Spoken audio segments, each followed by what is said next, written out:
curious chimps. It's really great to see a lot of these places and people popping up to help psychedelic integration. Yeah. I think it's really important. I I didn't have much integration, but I think there's enough information available online nowadays, thanks to the internet, thanks to guys like you. Thank you. Spreading the message and doing it from like not just a fun social point of view, but like also an educational point of view, like trying to teach people and how to do these things and why it's necessary for us as a species at this moment in our lives. And I think yeah, the integration part is amazing. But yeah, you're totally right. Like this ceremony is life. It's we're always going to try to want to break stuff down. I think it's just the curious chimp in us, right? It's like we just want to know, how does this work? How does that work? And yeah, trusting the process, letting things flow is the algorithm, I guess. It's the mistakes that you make on the way to getting to where you want to get to is the algorithm. You got to break everything down. And when I see people who are suffering through addiction and they're ruining relationships and they're losing their loved ones and they've stopped relationships with their friends, a part of me says, yes, this is the way it has to be done.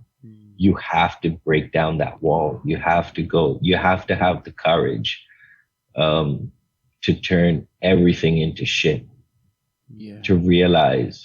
And that's the freaky part about it, because I'm not advocating addicts go out there and start fighting with their families and stop talking to their friends. But it's part of the process that for me has been essential, is to value what I had.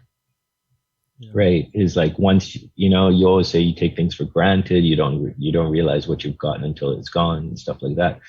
But the truth to that is that, you know what, you got to break it and then you got to put it together again. And then once you put it together again, you're going to look after it like it's the most precious thing in the world. And that's I think that's happened with a lot of us who've had this psychedelic experiences, that life has so much more meaning today than it did prior to that experience, because the value of it is thrown at you in your face. The value of life, the value of these feelings, these emotions, these sentiments, the taste of chocolate, the feeling of sex, all these things have such more deeper meaning than going out for drinks at a bar and picking up a random women and having a one night stand.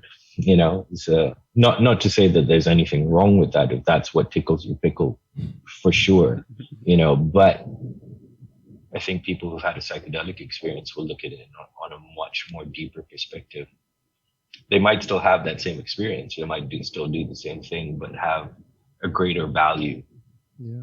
And possibly do it with more dignity and integrity. Or more honesty, right? I think, like it just, things just become way more honest. I notice every time I come back from ceremony, all these patterns that I operate on, when I come back from ceremony, I kind of observe myself and what I'm doing.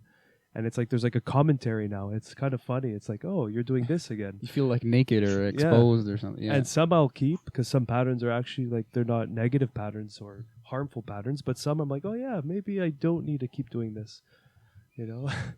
Maybe I could just let this one go. This one's okay. And I just but it's like a third bird's eye view of yourself in a sense. And that's what I learned to laugh. I've learned to laugh at myself nonstop.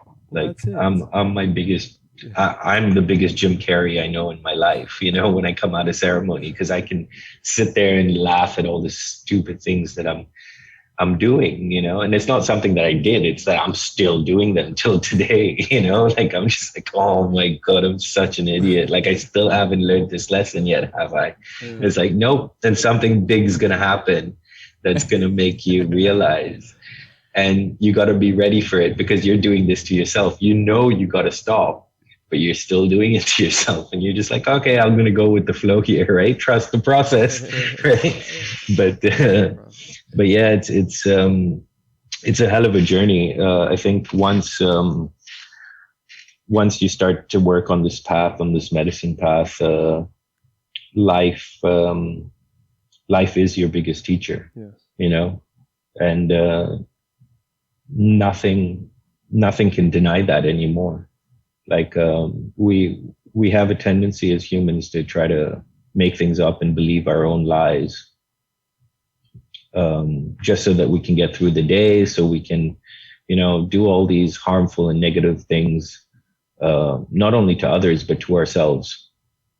And we want to live in this comfort zone because it's just easy and convenient, and we can go through the 9 to 5 and all of that. But at some point on the medicine path, you start to see that, you know what, there's a brick wall everywhere you turn if you're going to continue these things.